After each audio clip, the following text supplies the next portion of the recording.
guys, welcome to Relatable. I am really excited about you guys listening to my conversation with podcast host and author Michael Knowles. We are going to talk about his new book, Speechless, and you guys are going to love it. He is a very independent and I think compelling thinker. You guys are going to love his book, and you're also going to love the conversation that I had with him. So without further ado, here is Michael Knowles.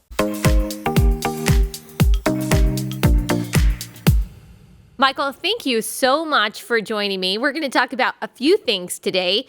I want to talk about the birth of your baby, but also the birth of your book. Let's first talk about fatherhood. How has that adjustment been?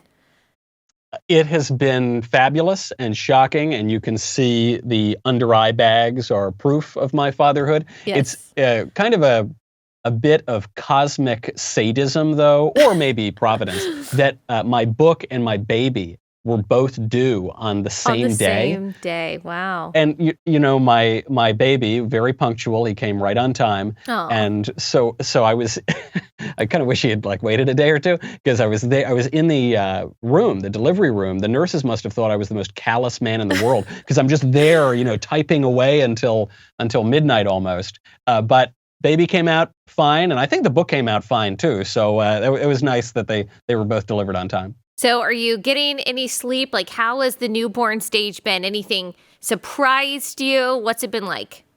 The thing that surprised me is I've always thought that I would be a really good grandpa.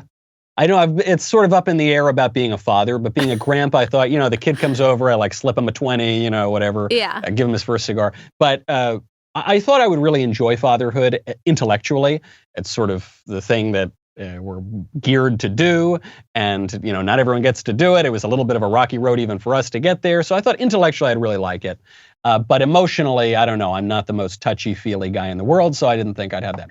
And then the minute that kid comes out, yeah, not to get sentimental or anything, the emotional rush of it really did surprise me. And even, when the little guy is just screaming in my face, which is a frequent occurrence, there's something so cute and endearing about it. It's almost like our nature was made to react that way. It is almost like that. I talk about the tidal wave of love that you feel when they put that baby on your chest. It's like all of a sudden, all of your hopes and fears that you had for yourself are transferred onto this human being. And you're like, I don't even care what happens to me. I would die 1,000 deaths if it just meant that this human being was happy. And yes, of course, you love your spouse, you love your parents, you love different kinds of people in your life, even in maybe an unconditional way when it comes to your spouse. But the love that you have for a child, I mean, like you said, it's just this otherworldly, never felt before, inexplicable kind of thing. And I think that surprised me too. People, they tell you that, but you don't know until you experience it. Would you agree?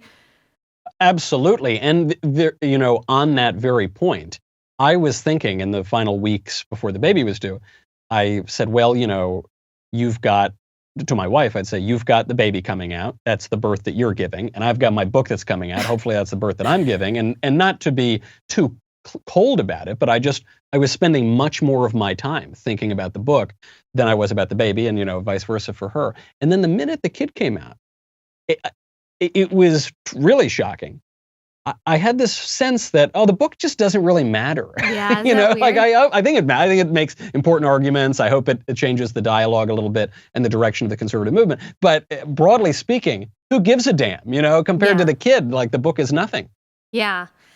Do you have the same anxiety that I hear from a lot of parents? And I don't know if it's different between moms and dads, the different feelings that you have just looking at the craziness of the world, how we live in this kind of post-truth, and as we're going to talk about, this cancel-obsessed world. Does it give you any anxiety about raising a child in that kind of environment? It does, for a number of reasons, but when I think of my own experience, and then I think of the way that I want to raise my son, I see a conflict, and this creates a little bit of a problem. It's sort of the issue that every parent faces when you want to give your kid the best, but you don't want to spoil your kid. If you give your kid the best of everything, the kid's going to be spoiled and that's actually not going to be good for him. Yeah. And so I think now I look at public schools here, even here in Tennessee, where, it's a little more sane than California or New York, but there's still this radical leftism. The most notable extreme of this is gender theory. Yeah. Has infiltrated all these institutions. So I think, okay, I can't send the kid to public school. Then I look around some of the Catholic schools. I don't know, I've heard kind of mixed things. I don't know if that's great. Then some of the other private schools are, one, exorbitantly expensive, but two, you don't even really know if they're getting the education that you want there either. In Los Angeles, for example, the private schools are probably more crazy than the public schools even. So then you say, okay, I guess my option is to homeschool. I have a lot of friends who are homeschooled. It's obviously a great option. It's kind of a heavy load on the mother specifically, but okay, that's an option. But then you think of your own experience. I'm a product of public school. I met my wife in, I think, 5th grade technically, but we only remember it in 6th grade. And I had all this kind of craziness that I was exposed to. And actually being in a very radical leftist environment made me much more conservative. Being in a very atheist environment made me much more Christian.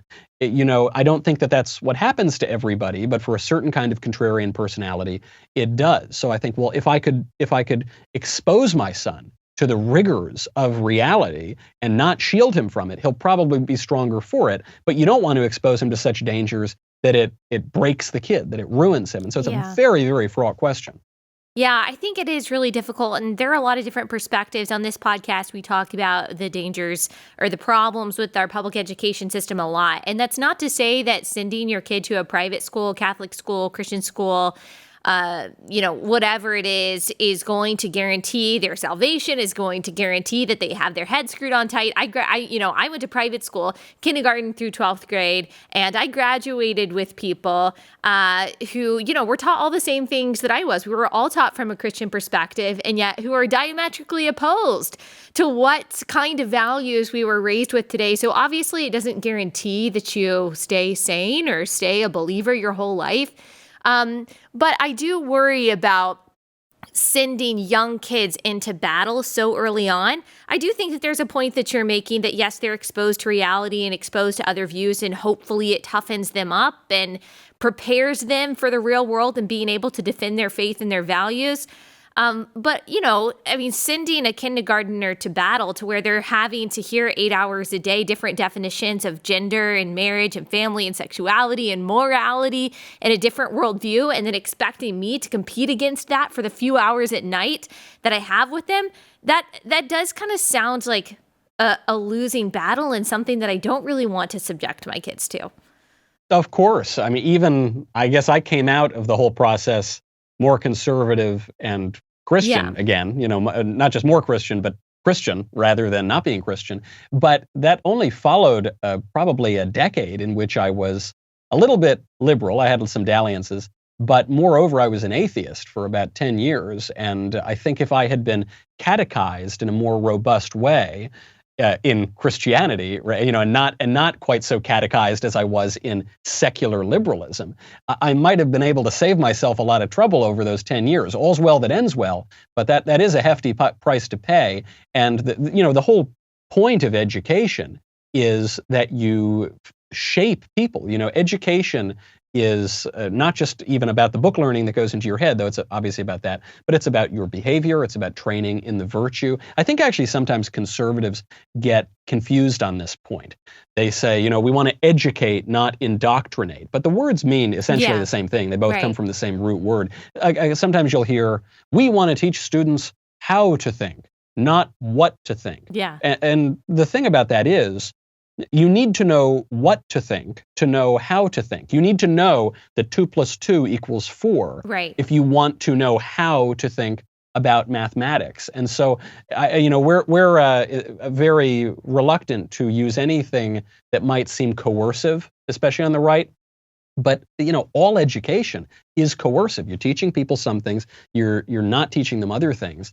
And if a student is raised on Shakespeare and the King James Bible and the best that has been written, he's going to have a much more robust education than if he's raised on Ibram Kendi and Common Core. Right. I think that you make a good point that in an effort to try to be opposed to progressivism, we try to say, well, no, we don't want to indoctrinate in the same way that secular progressives do. So we just kind of want to be hands off and allow our kids to figure things out. But I mean, the world isn't neutral. There is no neutral ground. Secularism is not a neutral perspective. It's not a neutral worldview. And I think some people think that if you just raise your kids void of any kind of religious doctrine or religious values, then they'll just learn how to critically think and they'll come up with their own conclusions. But that is a faulty, it's a misunderstanding of how the world works, how worldview works. They're going to be indoctrinated one way or another. I remember reading this article by a Harvard professor, I think her name is Elizabeth Bartholet, where she said that homeschooling is very authoritarian. And I brought this up with someone that I was interviewing to try to get their counterpoint. And he actually made a better point than the one that I thought that he was going to make. And he said, well, it is authoritarian. Parenthood is authoritarian. Teachers teaching kids in school is authoritarian in the sense that they have the authority. They're telling them what to think. They're telling them how to think. They're telling them what conclusions to come to. They're even indoctrinating them with a certain kind of worldview and morality. And so the question is for parents is not whether or not there's going to be an authority in your child's life, but who is that primary authority going to be?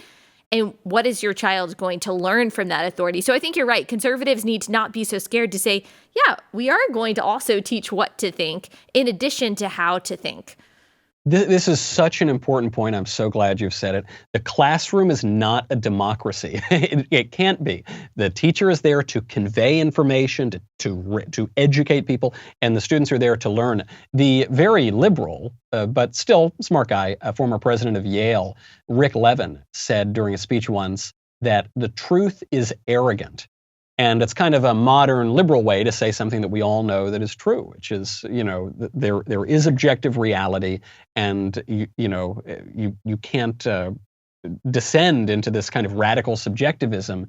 You're not going to learn anything that way. It's not going to tell you anything about the world. William F. Buckley Jr., actually, in his book that is often credited with launching the post-war conservative movement, God and Man at Yale, he quotes another president of the university who said, "Skepticism has utility only inasmuch as it leads to conviction." Keeping an open mind is an important thing, but you don't want your mind to be so open that your brain falls out. The only reason to have an open mind is to consider different points of view and then to come to what you think. You have to know what you think. You can't just remain totally open forever. Then you really don't possess any thoughts at all, and you're utterly incapable of action. Yes, exactly. And I do think that is that's one thing that, unfortunately, I won't even just say public education, but probably a lot of education centers and a lot of different kinds of schools in general fail to do for our kids. Like we said, it is, it's inevitable to teach kids what to think, but you do also have to teach them how to think. And unfortunately, I don't think that's happening in some, public schools that are saying, well, we're going to replace curriculum about history with curriculum about activism, or we're going to not talk about the Holocaust and instead we're going to talk about Black Lives Matter, something that I think that parents can do really well. The only people in the world, by the way, who really have the best interest of your child at heart is to say, yes, this is our values, this is what we believe, this is the worldview from which we are approaching these issues. But look, I also want you to be able to critically think. I also want you to be able to challenge these positions and think through these positions and not just agree with me on everything. I think that conservatives do a better job of that than progressives do, because progressivism really crumbles under any kind of scrutiny. Would you agree? Oh, yes. I love your point on the curriculum, because this is another trap, I think, that conservatives fall into, which is we buy the language about inclusivity very often, or expanding the curriculum. You've recently heard that activists are trying to decolonize different academic departments. They even, I thought this one was pretty funny, they said they want to decolonize the English department at various universities by getting rid of all the English writers. So they said, there are too many, old dead Englishmen who are in the department, so we need to add all these other people. You say, well, it sounds like you're recolonizing the department. Right. To colonize is to sort of invade and to put a foreign element in. So anyway, they obviously get that one a little bit wrong. But let's take their argument for what it is. What they're saying is they want to add new voices to the curriculum. Say Robin DiAngelo, this race hustling woman, or Ibram Kendi, similar sort of thing, these radical left-wing activists.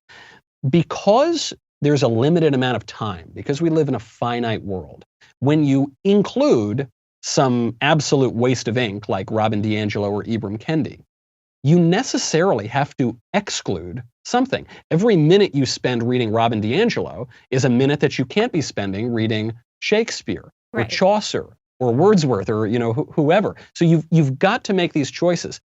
If you want to expand the curriculum, just realize you're not expanding it. You're simply taking time away from other writers, and you finally have to make a value judgment. What is more valuable for my kid to read, Shakespeare or some 21st century race hustler?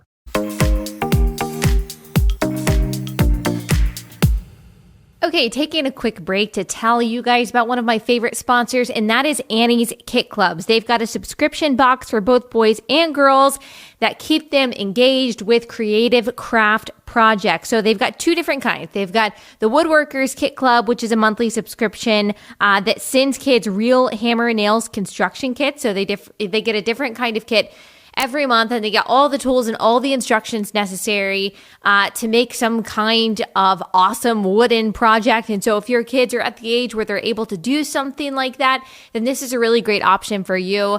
It's something that actually stimulates their mind rather than just sitting them in front of the TV, and it can be really fun. And then they've got this little craft that they can display in their room and they can be really proud of, or they can give it as a gift for someone. It's just something that they get a lot out of. And of course, you get a lot out of it too as the parent. There's also something just for girls, and that's Annie's Creative Girls Club. You can introduce your daughter to all kinds of new crafts. They've got beading, they've got painting, and all kinds of things that your daughter will love. So make sure that you go to annieskitclubs.com/Allie. That's ALLIE. When you do, you get 75% off your first order, which is an awesome deal. Go to annieskitclubs.com/Allie for 75% off. That's annieskitclubs.com/Allie.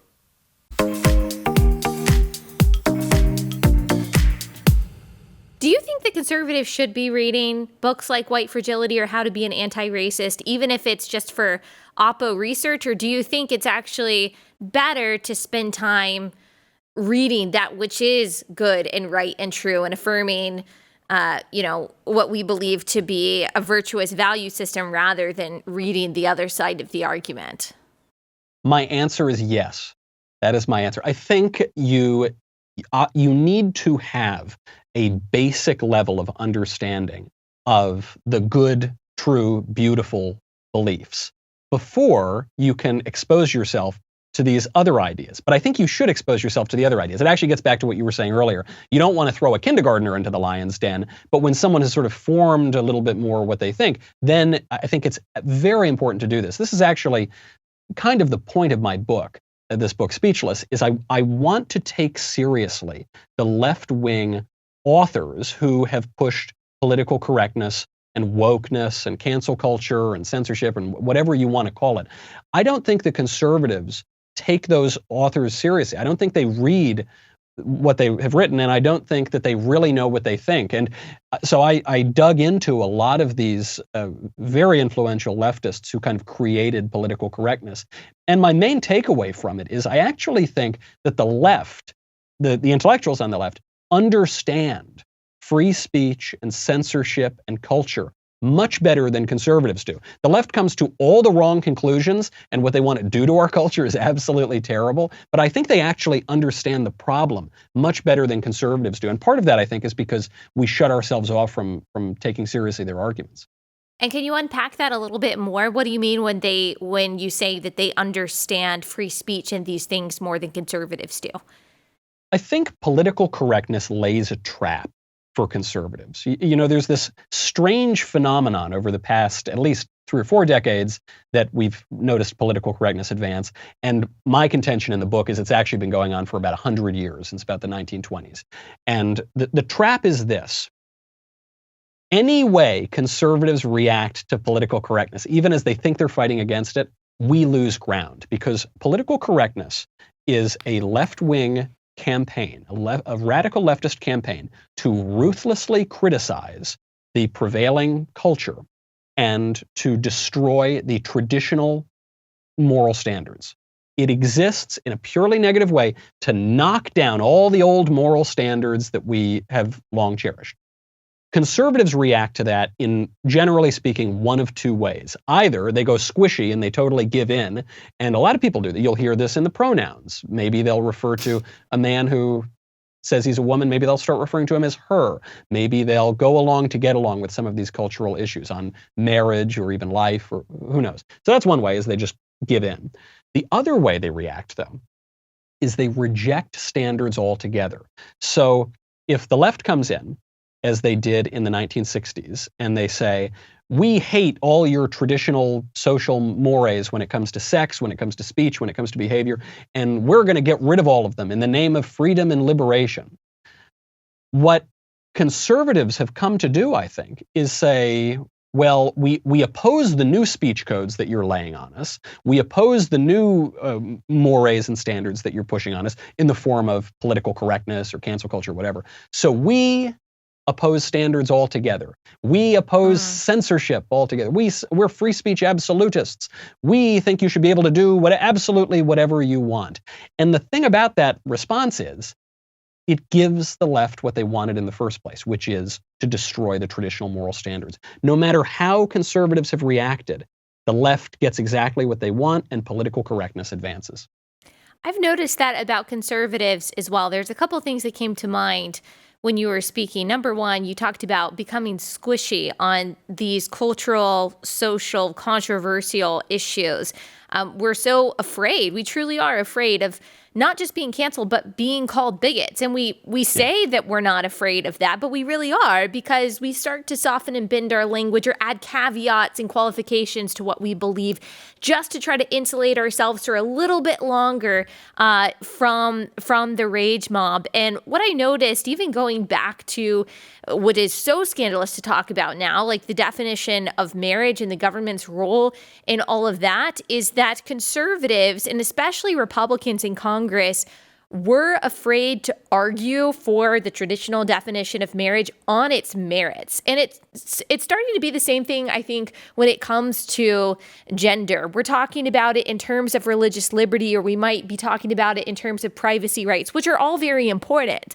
But are you willing to argue for it on its merits, that a man is a man, that a woman is a woman, and fundamentally, no matter what the law says, like, that is not going to change, and it's good for us to have those sexual biological distinctions and to have rights based on that. I feel like conservatives get into like the other realms to try to be like, well, morally, I'm not against that. I'm just talking about constitutionally. The left never does that. The left is always talking on moral grounds. And it's like, we don't want to have the moral argument as conservatives. We only want to have the legal argument. And I think we lose when we do that. We do. And by the way, when we're simply speaking procedurally or formally or abstractly, we're completely missing the point. This is what I mean when I say the left understands free speech better than we do. From the very beginning of our country, there have been whole swaths of speech that have been illegal from the very beginning and all the way through. Fraud, sedition, obscenity, which we prosecuted even at the federal level up until about 14 years ago. Now we don't really do it as much, but obviously from the very beginning of the country, fighting words, all manner of speech. There were huge swaths. So you can't say from the beginning of the country or at any point since then that there has been perfectly, wonderfully pure, abstract free speech. That's never existed anywhere, in part because if you say one thing, you can't say another thing. I'll bring it down to earth with your point on marriage. The debate over marriage was not over rights, though I guess it became a debate over rights when the left, through political correctness, manipulated the conversation. The debate over marriage is, what is a marriage? The contention of conservatives is that marriage involves sexual difference. It's the union of husbands and wives.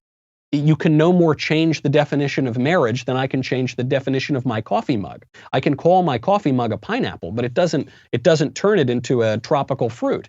The same thing is true with marriage. But the right did not want to acknowledge that there are limits on these things. You can't just expand and liberalize and make inclusive concepts that are defined and concrete forever. At a certain point, if a man is a man, then a man is not a woman. If the categories man and woman are to mean anything at all, then a man cannot become a woman. And yet you see conservatives going squishy on this point too. They'll start to add caveats, as you say. And now even conservatives who don't buy into gender theory, they'll start referring to biological males, as though there's any other kind of male. As though there's, there isn't. A man is a man and a woman is a woman. But that sounds very exclusive. It sounds authoritarian, to use a popular word. It doesn't sound very liberal. And so I think people in a misguided way on the right have refused to make those arguments. But it is not enough to defend free speech in the abstract. Free speech in the abstract means absolutely nothing for people who have nothing to say. And explain that a little bit more. So obviously you are an advocate of free speech, but your argument is that there's always been limitations on free speech. And the left is simply saying, well, we don't like those limitations. We want new limitations. And the right tends to disagree with those kinds of limitations. So how do we fight that battle? How do we set the standards of what we think free speech should include and what it shouldn't, and why? How do we make that argument? I think you've summed up my views on this very well. I'm a great defender of free speech in the actual American tradition. I'm not a defender of free speech in fantasy land floating out in outer space, but I am a defender of the way that it has existed in the American tradition. And this word tradition is very important here. I'm going to say something that is so controversial, it's absolute. You're not even allowed to say it in our highly rationalist culture. I think the way that we can start to form a view of these things is to look at what has worked in the past.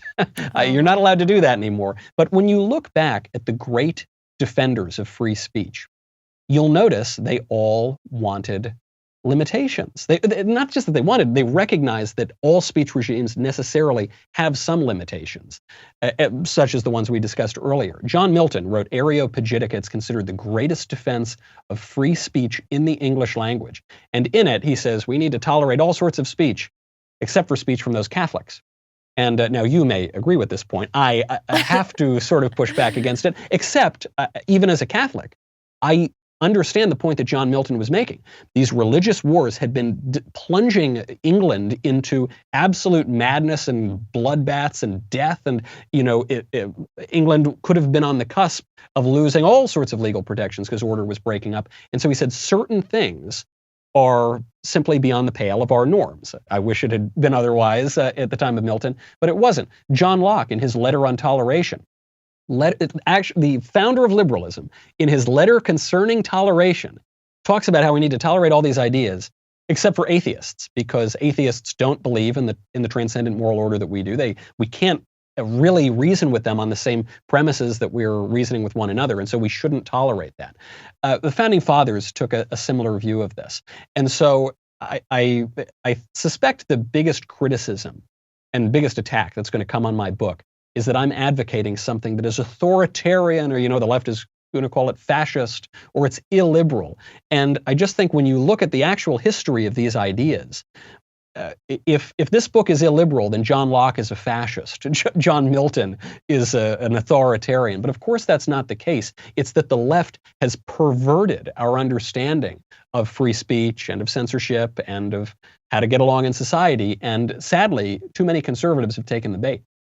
That's really interesting. I haven't thought about it like that, but my question is who decides what the standard is? Because we do kind of see a movement towards saying, yeah, all this speech is fine and we can tolerate it except for example, Christian conservatives, or except for Trump supporters. And so is that not the danger of this kind of thinking, that whoever is in charge, or whoever has the most cultural, social capital, whoever is in charge of these major institutions like big tech and these major corporations, in addition to now, the White House and Congress, that they set the standard of, what is acceptable speech. And then when we get back power, if we ever do, we set the standard of acceptable speech. Like, is it not just going to be this kind of volleyball with what should be just a fundamental right that shouldn't change based on who's in power? Yeah, this is the sort of, I think, most persuasive argument that carries the most weight against any sort of substantive political vision. Basically, weighing in on one side of a moral question or the other. But the reason I think it's a pretty weak hypothetical warning is because it's already happening. The objection is always, well, who will decide? And my answer to that is somebody. Somebody is always deciding the norms and the standards and the boundaries of our discourse in politics. There has never been a society in which somebody isn't deciding that. Now, it used to be that the way we decided those boundaries and those standards and those norms was based on our traditional culture, was based on a Christian understanding of the world, was based on the specific American political development and the American regime. And what has happened with the rise of political correctness is a new regime has come in to decide totally different standards. They went in, and you can, I detail it in the book, you can read these thinkers going back 100 years saying, we hate that the conservatives broadly have what they called cultural hegemony. The reason that a political revolution won't work is conservatives have this culture, and they have their standards, and they have their norms, and they have their behaviors. And so what we need to do is destroy that.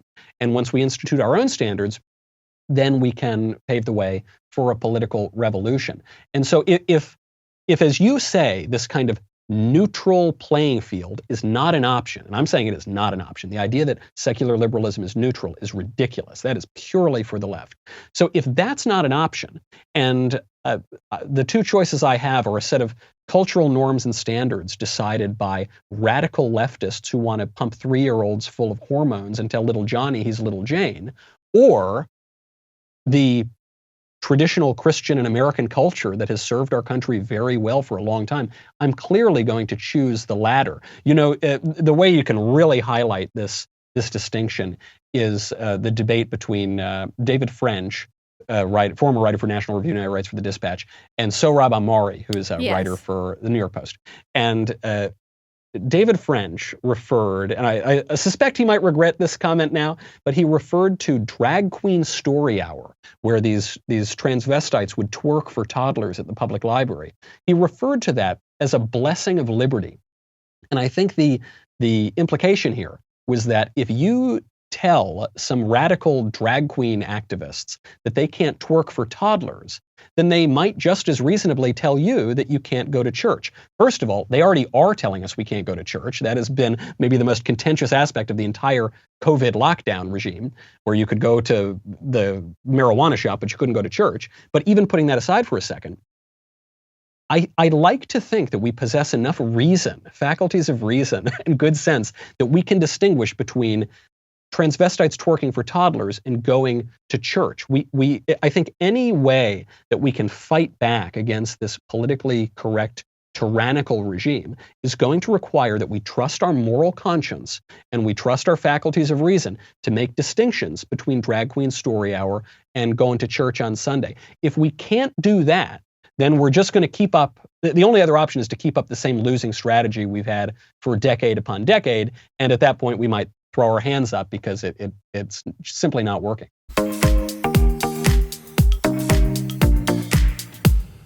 Taking a break to tell you again about one of my favorite news sponsors, and that is Good Rancher. So if you are looking to have a barbecue or a cookout or something like that this 4th of July, and you want to make it as easy as possible, you want to make sure that you got quality meat for your family and your guests, then you need to check out Good Rancher. They send quality organic beef and chicken right to your door, and it's all from American farms. That's personally my favorite part about Good Rancher, is that all of the meat that they get is from American farmers. You might not know that 80% of the beef that you buy in the grocery store in America is actually from farmers that are not American. So if you're interested in supporting American businesses, specifically American farmers, then Good Rancher is an awesome option for you. The family that owns this business are just wonderful people. They're the kind of people that you really want to support. So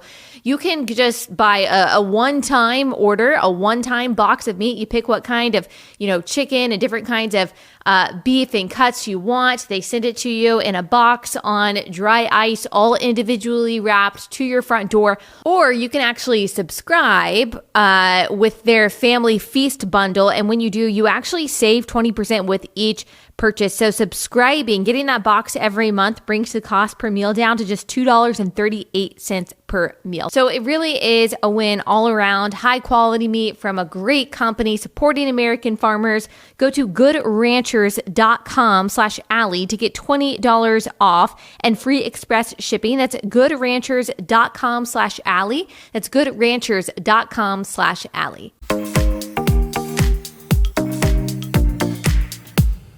I'm seeing how this applies to so many different issues, and you're kind of bringing a lot of different questions that I have had kind of bouncing around in my mind for a long time. How we kind of balance the basic fact that we live in a pluralistic society with people who don't agree with our values, who aren't going to align with our values, and we don't want to force them to agree with us and believe the same things we believe, but also depending on the only moral order that we know has stood the test of time and is defined by what is good and right and true, and we do believe is good and beneficial for all people, maintaining freedom and true tolerance in a pluralistic society while also saying, look, these are the values that are good.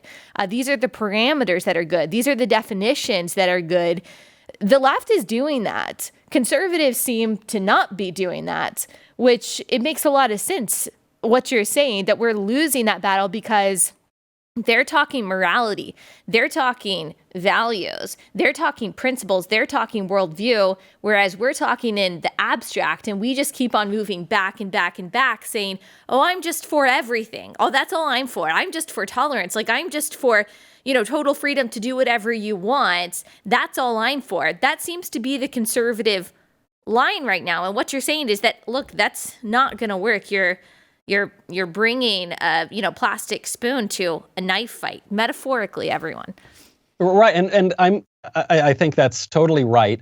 And I'm saying not only is it not working, but it's not particularly conservative, and frankly, it's not even liberal in the sense of John Locke or thinkers of his era. I'm reminded of this great debate, I think it was in 1966, between William F. Buckley Jr., totally mainstream a conservative as ever there was, and his guest Leo Chern, and they were debating McCarthyism. And so what Leo Chern's point was, the guest, was that we need an open society, and Senator McCarthy, by going after people who were, by the way, violating the law, and we know that there were communists working for the government. One of them, very famously, was convicted of this. Alger Hiss gave us President Nixon. That's a sort of history lesson for another moment, though I think I do talk about it in the book. Leo Chern said, we need a totally open society. And Buckley said, no, I'm not for a totally open society. I think there are some ideas that we have considered that we can now cast to the side.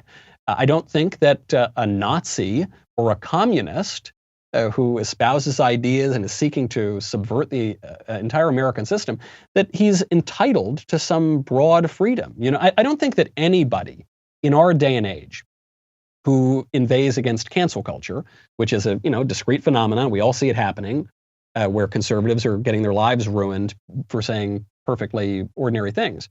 I don't think any of us believe that if a guy shows up to his water cooler and he's got a swastika on his armband and he starts yelling Zig Heil at the office water cooler, that guy has any right to keep his job or to keep his reputation or to be accepted into polite society. I don't think it's cancel culture to speak out against that and say, no, we have a substantive vision of the world, and it opposes your vision of the world. Now, does this mean that each of us should install ourselves as the autocratic dictators of America, where everyone has to believe exactly what we believe? No, far from it. I mean, if I were king, trust me, I would reformulate society in a very different way. But nobody is proposing, no serious conservative is proposing that we all be kings. What we're saying is we need to return to the more traditional American understanding that is pluralistic, that allows for a lot of views, that has in reality served us well for a long time, while still having the courage and the moral and political vision to say that certain things are simply beyond the pale. For instance, the people who on the left are now actively working to utterly subvert our system, to reinstall racial caste systems, to say all manner of horrible things that are now being embraced even in public schools, even for kindergartners. We should be able to say that is wrong. Yeah. And the way I think that Christians in particular get scared from doing exactly what you're talking about and speaking up for values and saying that, okay, these are good for society. Our ideas are good for society. They're good for kids. They're good to teach children, is this accusation of Christian nationalism, that if you want to influence society or influence laws in any way with your Christian worldview, then you're a Christian nationalist. You're pushing for some kind of theocracy. And I say, well, you should be seeking to influence whatever spheres you occupy with the worldview that you have just as much, if not more than progressive secularists do.